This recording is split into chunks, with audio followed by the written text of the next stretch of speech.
Buenas noches, muchas gracias por estarnos acompañando en La Campana, el programa más visto en la televisión por cable en esta parte del centro norte del departamento del Valle del Cauca, como corresponde a las orientaciones de las autoridades de salud. Nos quitamos el tapaboca. Esta noche nos está acompañando el doctor Andrés Norberto Vallejo Moreno. Él es el director del Departamento de Pediatría de la Clínica San Francisco del municipio de Tuluá.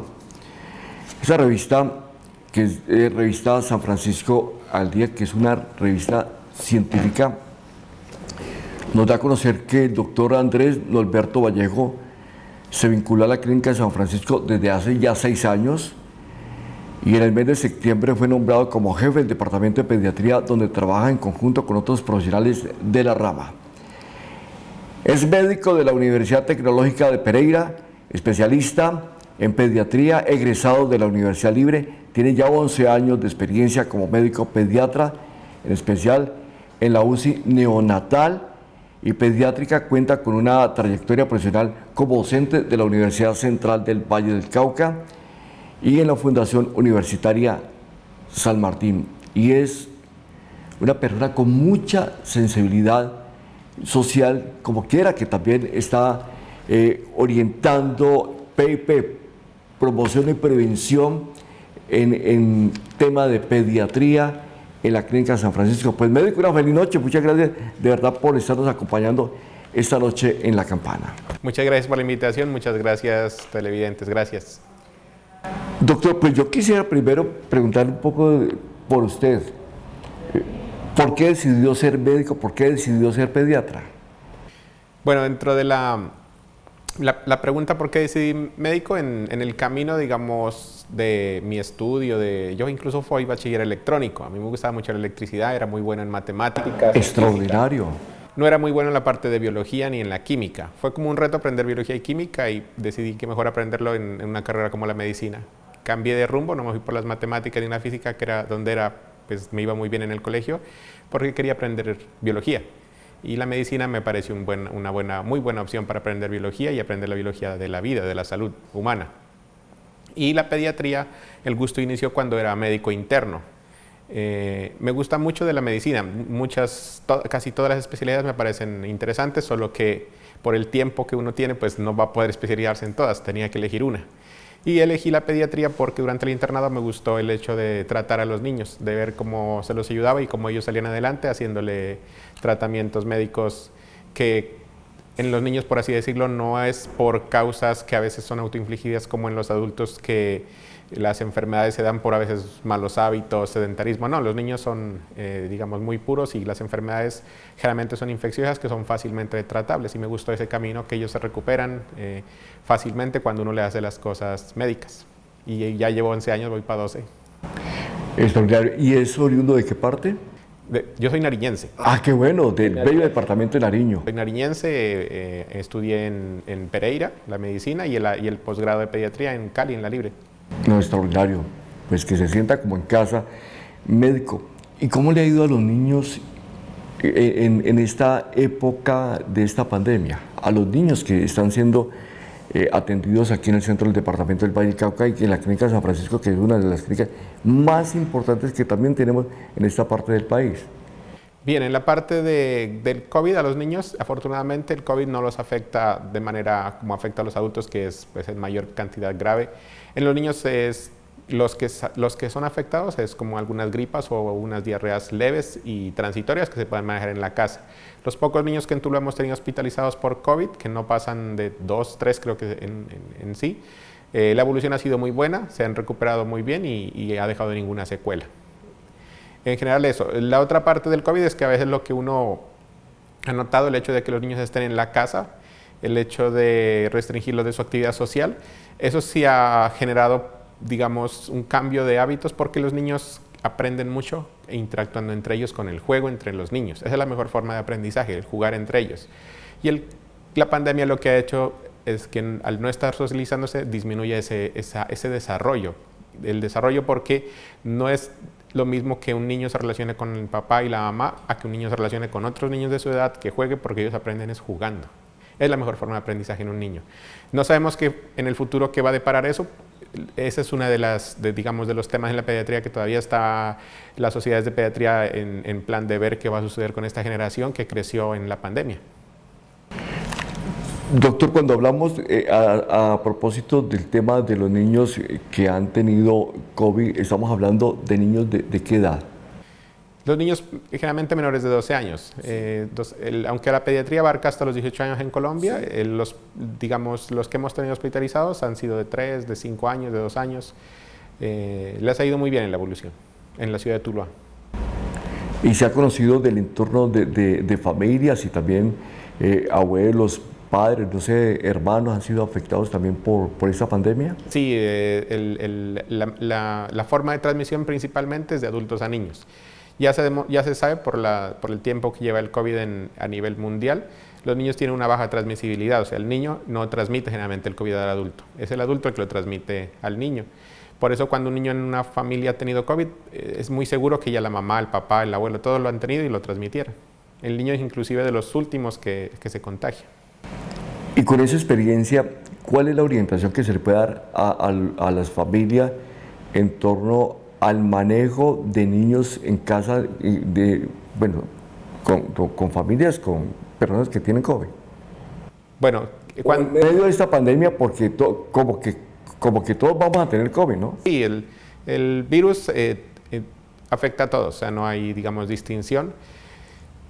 Cada persona, de acuerdo a su sistema inmunológico y su sistema previo de enfermedades como, por ejemplo, diabetes, sobre todo obesidad, asociadas al sedentarismo, son, digamos, las personas, y la edad, ¿no? Son las personas que, digamos, tienen mayor afección y puede terminar en un COVID grave con dificultad respiratoria y daño pulmonar, que es lo que principalmente produce el COVID. También produce a nivel cardíaco un daño. En los niños, cuando hay alguien en la familia con COVID, las medidas son muy similares a las que manejamos, o sea, hay que aislarse. La persona que está con COVID pues debe aislarse dentro de la casa del otro grupo familiar, continuar las medidas del lavado de manos, del uso de tapabocas mientras pasa la enfermedad y estar muy pendiente a los signos de alarma que dicen los médicos, que principalmente es la dificultad respiratoria. Cuando hay dificultad respiratoria sí hay que asistir a los hospitales o puestos de salud. Mientras no haya dificultad respiratoria, el COVID se comporta como una gripa, y una gripa se puede manejar tomando bastante líquido en la casa, hidratándose, alimentándose con frutas, con verduras, guardando reposo y con las medidas de prevención que ya conocemos: el uso de tapabocas, el lavado de manos, evitar aglomeraciones. En este caso, y como es la recomendación permanente que entregan ustedes los médicos, evitar automedicación. Lo principal es la automedicación. Hay muchos mitos alrededor del COVID. Sí. Lo que se ha demostrado hasta el momento en la parte médica es que casi nada funciona. O sea, no hay estudios claros de que muestren que todo lo que se ha hablado de la ivermectina, de otros medicamentos, en los niños principalmente no funciona nada. Los virus se tratan con buena hidratación, buena alimentación, limpiarle las secreciones nasales si las tuviera, guardar reposo en casa y controlar la fiebre, que la fiebre es un mecanismo de defensa. La fiebre se controla hidratando bien al niño y colocándole paños de agua fría como toallas cada 3, cada 4, cada 6 horas según el niño la tenga. Ese es el manejo principal, o sea, mientras el niño esté bien alimentado, bien hidratado, el niño sale adelante. Y es la recomendación que se entrega de manera permanente por parte de ustedes los médicos, porque algunos medicamentos no, diríamos que algunas prácticas son placebas. De pronto la gente dice, vea, esto me dio resultado, tal vez le puede dar resultado a usted, y mientras tanto va avanzando una enfermedad que puede ser finalmente mortal para un ser humano, en este caso un niño. Claro, aunque sí, de todas formas los más afectados, en los que se ha vuelto mortales, es en ciertos grupos de edad mayores, sobre todo el pico, mayores de 70, 80 años, y personas que tienen enfermedades como obesidad junto con diabetes y hipertensión. Esa triada es la triada, digamos, que afecta. Los niños es muy raro, afortunadamente no sufren pues de esa triada de hipertensión, obesidad, diabetes, aunque hay obesidad alta en los niños, todavía no ha desarrollado todas las secuelas que puede generarse en un adulto. Y por eso los niños responden mejor. Muy bien. El doctor Andrés Norberto Vallejo Moreno, el médico, coordinador del área de pediatría de la Clínica San Francisco del municipio de Tuluá, nos está acompañando esta noche en La Campana. Este mensaje, ya regresamos.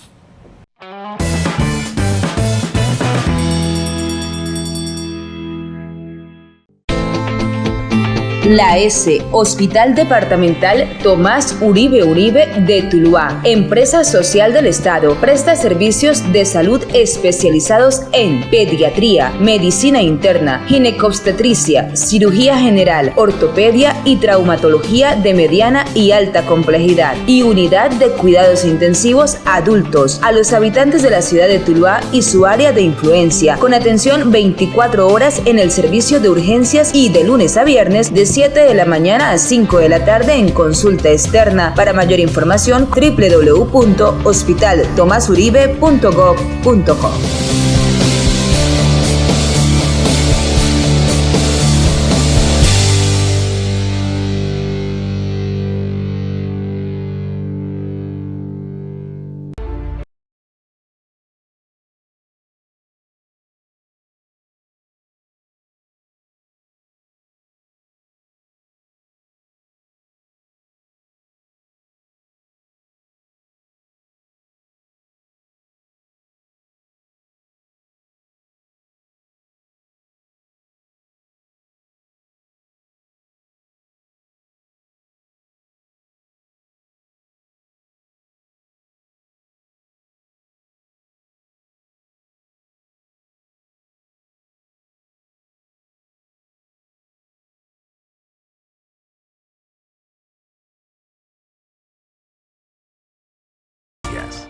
Hola, soy Laura María Sánchez, jefe del programa domiciliario San Francisco en Casa.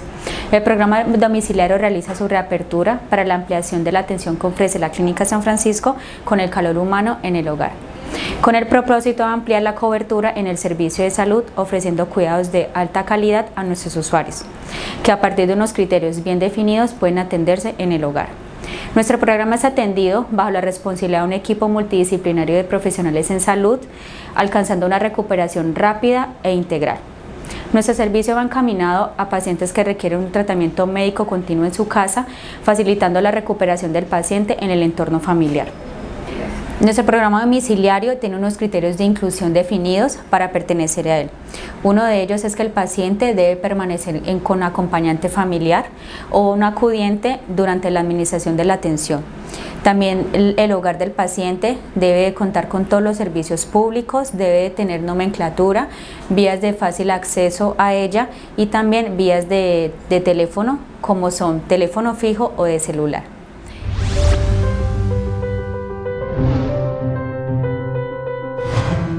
Clínica San Francisco, encaminada al 4º nivel de complejidad.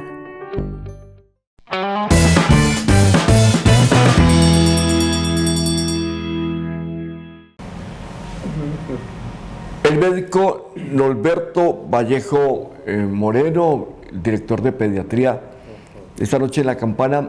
Médico, la importancia que tiene acudir donde ustedes, donde los pediatras, en el momento que se piensa en tener un hijo, en que se piensa en concebir un hijo. ¿La importancia cuál es? Bien, actualmente la pediatría se enfoca en la prevención y eso es algo que no lo sabemos. Creemos que ir al pediatra es únicamente cuando el niño está enfermo y cuando ningún otro médico lo ha podido resolver, termina donde el pediatra.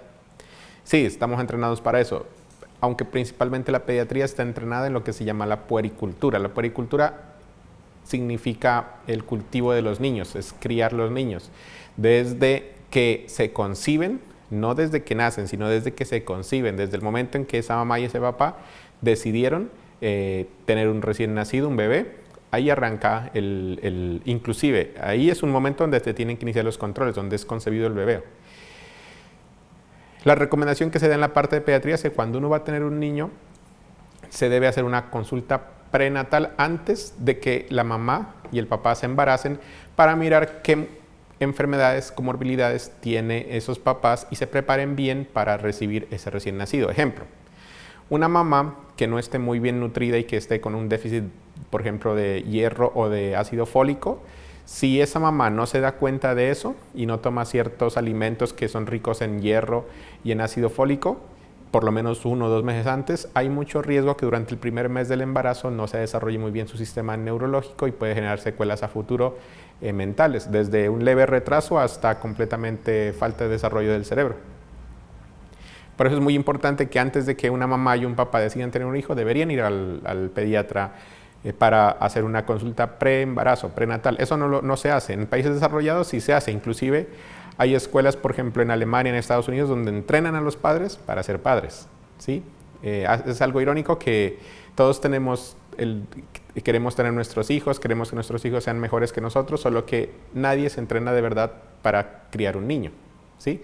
Y hay mucha, digamos, información, solo que al haber tanta información, a veces confunden a las personas y lo que se necesita es un conocimiento más claro de cómo dar las mejores oportunidades para la crianza de ese bebé. Es muy importante por eso que los controles arranquen inclusive antes de concebir al recién nacido. ¿Y ese tipo de control se hace, ese tipo de orientación se hace aquí en la Clínica San Francisco? Nosotros tenemos la disponibilidad, los pediatras todos tenemos la disponibilidad para que cuando una mamá o un papá quieran entrar en el proceso de su embarazo, consulten. Generalmente consultan a ginecología, aunque también pediatría, porque después de que, o sea, el ginecólogo es mientras está durante el útero y el pediatra se enfoca en ese recién dentro del útero, también puede llevar el control hasta el final del embarazo. Eso es algo que culturalmente se va a ir modificando, nosotros estamos preparados, la Clínica San Francisco sí ofrece el servicio, los pediatras lo podemos hacer, hace falta, digamos, generar más impacto en la comunidad para que empiece a haber ese hábito. De consultar antes inclusive de embarazarse cuando la mamá y el papá planifiquen su embarazo. Médico, ¿los bebés heredan las enfermedades de los antepasados, diríamos, de los bisabuelos, de los abuelos, por lo menos? Sí, eso es algo que también ya está, hay mucho conocimiento en la parte de la medicina. Ha avanzado bastante la pediatría en la parte de la ciencia y hay una rama normalmente los genes transmiten, digamos, el color de los ojos, el tipo de cabello, las facciones del papá, de la mamá, se parece mucho en la parte genética. Hay otra rama que se llama la epigenética, que son factores asociados, como por ejemplo el tipo de nutrición, la calidad de vida de la persona, algunas enfermedades externas que se hayan adquirido, como por ejemplo diabetes, hipertensión, que son enfermedades adquiridas, no son genéticamente transmisibles, e inclusive hasta el estrés emocional de una madre. Y una cosa muy importante, el hecho de que esté mal nutrida una mamá, todo eso transmite al recién nacido. Y eso se transmite y hace que ese recién nacido a futuro sea un recién nacido de bajo peso, que tenga dificultades de aprendizaje, que no sea, digamos, que a futuro también pueda sufrir de obesidad, de hipertensión, de diabetes, de desnutrición. Y se ha demostrado, hay incluso estudios que muestran que como cuando los abuelos tienen cierto grupo de enfermedades o factores sociales como desnutrición, que no es una enfermedad sino es algo externo, se transmite por medio de esa epigenética hasta los nietos. O sea, por eso es tan importante que aprendamos algo que incluso en ninguna parte nos lo enseñan, no lo enseñan ni en la escuela ni en la universidad. Muchas veces uno aprende muy bien matemáticas, filosofía, religión, química y no aprende cómo cambiar un pañal de un niño o cómo alimentarlo con lactancia. Creemos que eso ya lo traemos aprendido y resulta que no, hay muchos mitos que el pediatra, el ginecólogo, el grupo de médicos estamos listos como para que los padres consulten y se haga prevención para que estos niños crezcan bien. Médico, ¿y de qué manera la ciencia médica puede, diríamos, modificar esa herencia de enfermedades y que finalmente el bebé que está a punto de nacer no vaya a heredar las enfermedades de los abuelos? ¿Qué se puede hacer allí? Bueno, la parte más importante digamos, del ser humano, hay que entender ciertas cosas. Nosotros somos un grupo de animales dentro de nuestro planeta, ¿sí? Así como estudiamos nosotros las abejas, los delfines y tienen su ciclo de vida, así como las hormigas tienen su hormiga que es la trabajadora, la reina, todo eso, la raza humana también es un grupo de animales que nosotros somos inclusive el grupo de los Homo sapiens. La base del Homo sapiens, de su desarrollo, es la nutrición, ¿sí? Y nosotros tenemos tenemos que mejorar nuestra relación con los alimentos. Resulta que en la parte de alimentación es la principal manera de prevenir enfermedades al futuro. Si nosotros vemos actualmente cuáles son las enfermedades de los adultos que nos agobian, 1, la obesidad, 2, los problemas de arteriosclerosis, 3, las demencias, 4, los cánceres. Y esas principales enfermedades son basadas en alimentación de manera inadecuada, sumada con el sedentarismo. Quiere decir que si nosotros desde muy pequeños como niños y nuestros padres nos enseñan de una manera la alimentación que debemos seguir, podemos prevenir muchas enfermedades a futuro, que son las principales comorbilidades. Por ejemplo, la obesidad se previene no solo, como les digo, o sea, no solo en los primeros, hay algo que le llaman los primeros 1000 días de vida.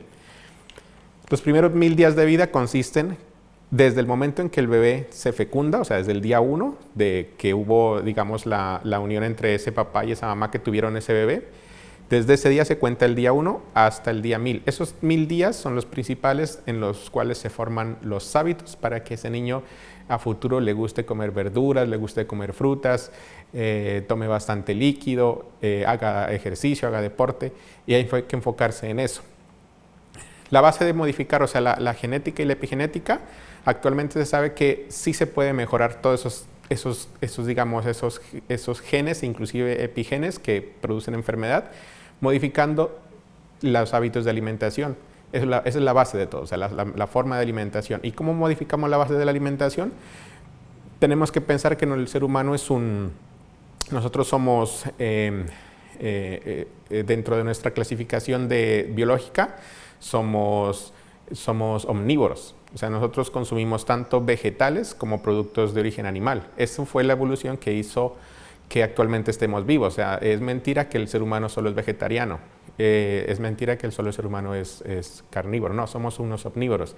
Y si basamos la alimentación en lo que encontramos en la naturaleza, como verduras, como frutas, lo que el ser humano encuentra en los árboles, en las plantas, en la naturaleza, los animales pequeños que el ser humano puede coger como el huevo, como el pollo, como el pescado de río sobre todo, porque es el que fácilmente se lo puede pescar, va a hacer que la alimentación sea más saludable. En ninguna parte de nuestra vida de desarrollo de evolución existen los procesos industrializados como por ejemplo el azúcar, las harinas, los productos de empaquete, de mecatos, todas esas cosas que se han introducido, que nos han introducido el marketing y que nosotros creemos que es algo normal, es lo que genera daños en nuestra salud. ¿Y se puede modificar? Sí, modificando los hábitos de alimentación, adecuadamente instruyéndonos por un especialista que sea experto en nutrición o en pediatría en la parte de los niños. Es decir, establecer de alguna manera una cultura de consumo de alimentos sanos. Exactamente. Que es fundamental. La base de... Por así decirlo, la base de las principales enfermedades de los adultos y de los niños. Por ejemplo, en este momento tenemos la principal pandemia que existe en este momento, es la de obesidad. Ni siquiera la de COVID, es la obesidad. Ya es una pandemia a nivel mundial. Y la obesidad es por nuestra mala relación que tenemos con los alimentos. Es así de sencillo.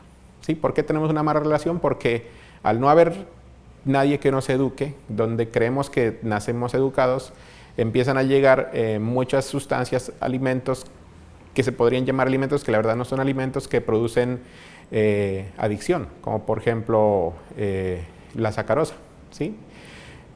Hay por ejemplo, en la consulta de pediatría se está viendo mucho, lo que más vemos en la consulta de pediatría es el niño obeso y el niño malnutrido. Y ambas son por la relación con la alimentación, porque no se les ha explicado a esas mamás, ellas no han encontrado, digamos, no hay una cultura de prevenir y de entrenarse para cómo alimentar a ese recién nacido. Y dentro de la pediatría, inclusive, en la alimentación, menos es más. Por ejemplo, la base de la alimentación es una cosa, la lactancia. ¿Listo? Exclusiva. Después, a los 6 meses, es comer frutas y verduras que el niño mismo las coja. No por ninguna parte hay que meterle ni compotas, ni sopas, ni nada de procesos industrializados como las compotas que vienen de tarro. Esas traen mucho azúcar. debe consumir la fruta normal. Los primeros 6 meses a los 2 años es entrenamiento en que él aprenda, eso se llama o sea, el niño aprende a comer viendo el color de las frutas, tocándolas, cogiéndolas, saboreándolas. Para eso tiene que utilizar su mano. Si uno le da, como actualmente lo hacemos, una colada con una cuchara, se pierde todo ese proceso de que el niño vea el color de la fruta, lo agarre, lo lleve a su boca, lo saboree. Toda esa integración que hace que al niño le guste más las frutas y las verduras. Cuando le metemos una cuchara a un niño con una compota o con una colada, perdimos toda nuestra evolución de millones de años de evolución. Muchas veces, por así decirlo, por la industria que por medio de propaganda nos meten en la cabeza que ciertos alimentos son saludables cuando de verdad no lo son. Médico, anteriormente había una consideración por parte de los papás y decían, el niño está gordito, el niño está bien alimentado. Eso ya pasó, diríamos, se está revaluando. ¿No es cierto que un niño gordito sea bien alimentado, un niño gordito goce de buena salud? Claro, eso es un mito que tiene años de evolución. Inclusive yo creo que mi generación, y yo fui una de las personas que crecían así, porque yo cuando era pequeñito yo era el niño bien alimentado de mi familia. Eso viene de mucho más atrás. No recuerdo exactamente los años, pero creo que fue en el año 700 o 800, donde existía muy bajo, o sea, no existía el proceso de industrialización que existe ahora. El recurso que tenían los campesinos era cultivar su propio alimento en su granja, una granja autosostenible, sus propios animales se los criaba, no existía el dinero para comprar cosas, no existían los supermercados, era todo, digamos, el ser humano cuando aprendió a cultivar y a hacer sus alimentos, él lo cogía.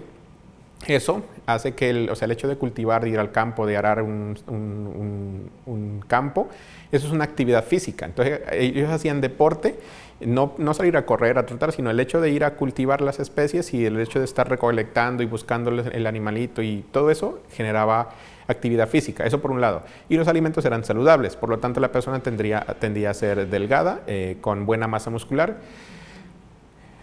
por ese lado. Y por otro lado existían los reyes, que generalmente existe la imagen que se nos ha quedado en la cabeza del rey, que es una imagen que no la dan los reyes, sino que es una imagen que, digamos, la gente del común la ha podido crear, que es la imagen del rey que está sentado en una mesa grande, con harta comida alrededor y que se lo ve un rey quieto, como un poco gordito. Entonces se creía que esa persona que era un poco gordita, con harta comida, era porque tenía abundancia. Y ahí se empezó a meter el hecho de que el niño gordito o el niño de buen peso era el niño que estaba bien alimentado porque sus padres, sus familiares tenían cómo económicamente sostenerlo y sacarlo adelante. Viene de ahí el origen de eso. Eso es algo, digamos, es un mito, eso no existió, eso no pasó. Eso fue algo que se creó, digamos, en la cultura. No es así. Por ejemplo, si nosotros vemos actualmente la monarquía, que es la monarquía de Inglaterra, ellos no son, ninguno es gordito. Incluso son más delgados que el contrario de lo que vemos. Entonces se creó esa falsa imagen de que el niño gordito es el niño sano. Y sí, llegan hasta ahora muchos niños a la consulta que dicen, no, es que el niño está muy flaco. Y uno los mira, los examina y resulta que sí tienen buen peso, buena talla. Y la mamá quiere engordarlo. Le digo, no, pero es que no hay que engordarlo. El niño está bien. O sea, el niño tiene buena masa muscular, es activo. Deme una vitamina. No, es que no hay que engordarlo porque eso inclusive ya se sabe que la obesidad es una enfermedad y produce muchos daños. El COVID ahorita, por ejemplo, que llegó, nos afectó principalmente a las personas que son obesas no controladas, ¿sí? Todo en base a esos mitos que a veces creemos. Eso es un mito. Y obviamente eso no es fácil cambiarlo porque es una creencia como una religión. Es como si yo le dijera a una persona, mira, tú eres testigo de Jehová, yo soy católico, cámbiate que esto es así. No, o sea, es complejo cambiar eso. Eso es difícil, digamos, modificar una cultura por eso. Vamos con estos mensajes y regresamos con la etapa final. Hoy con el médico Andrés Norberto Vallejo Moreno, el director de pediatría de la Clínica San Francisco del municipio de Tuluá. Ya volvemos.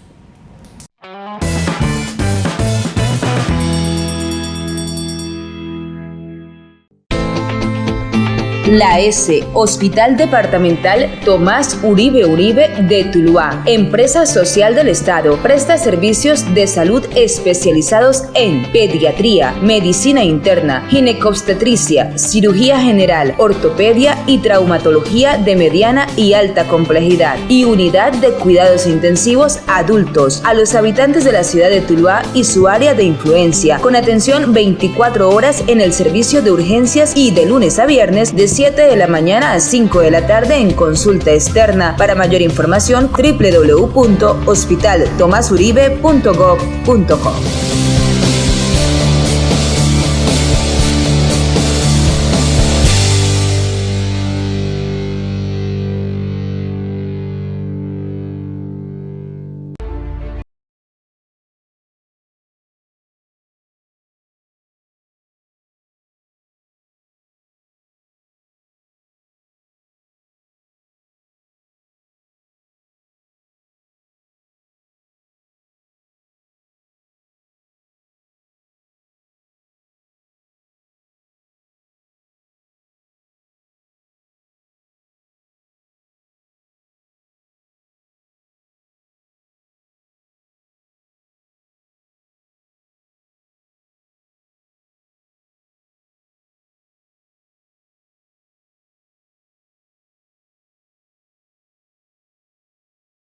Tus días.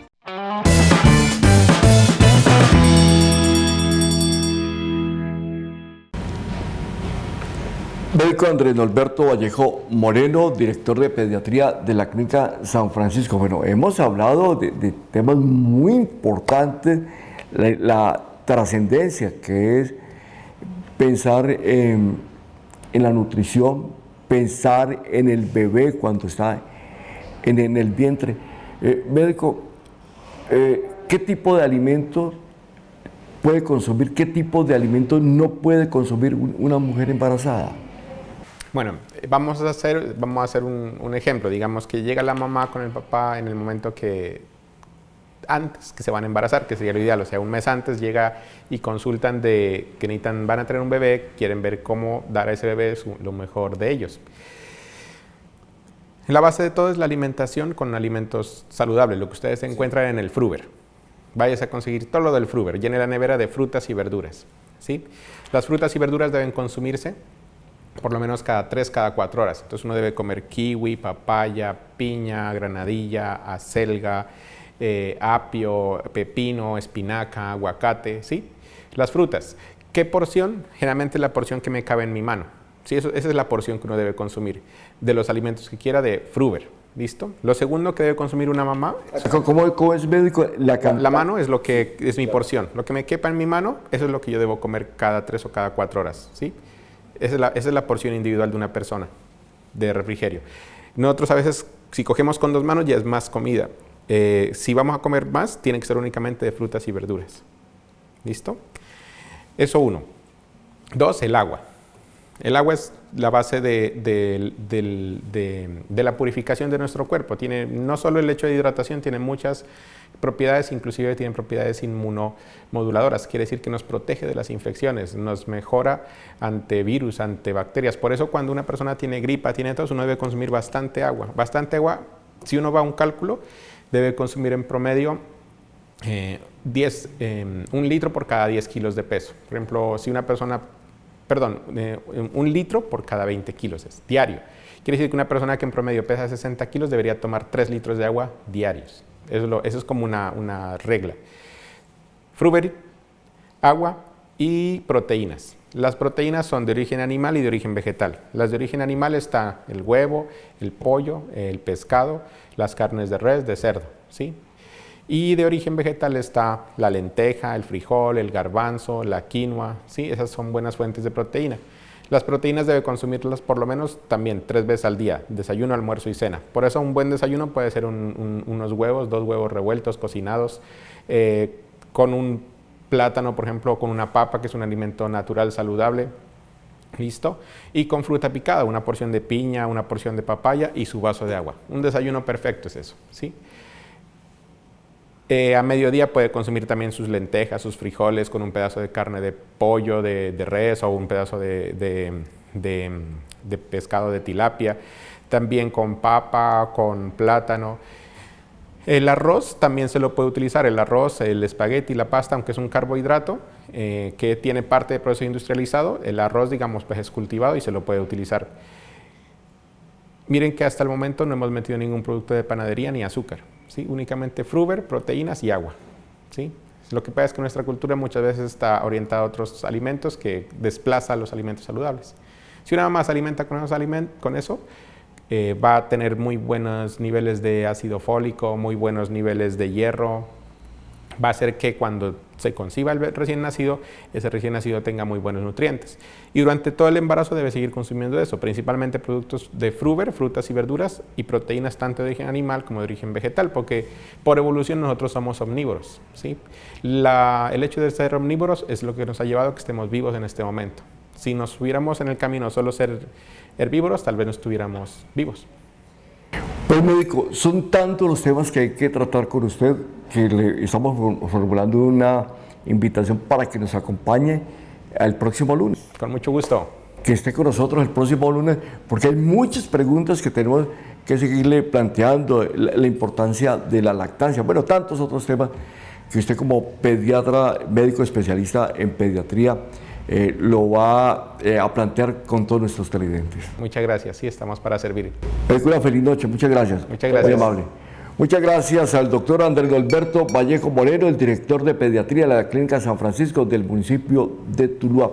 Con él regresamos el próximo lunes. Mañana nos estará acompañando aquí, mañana viernes, un cantante, Juan Ortiz, una de las figuras de la música popular y de la nueva generación. Recordemos que cada noche encendemos más televisores, por algo será, y quien no está aquí es porque no suena. Una feliz noche.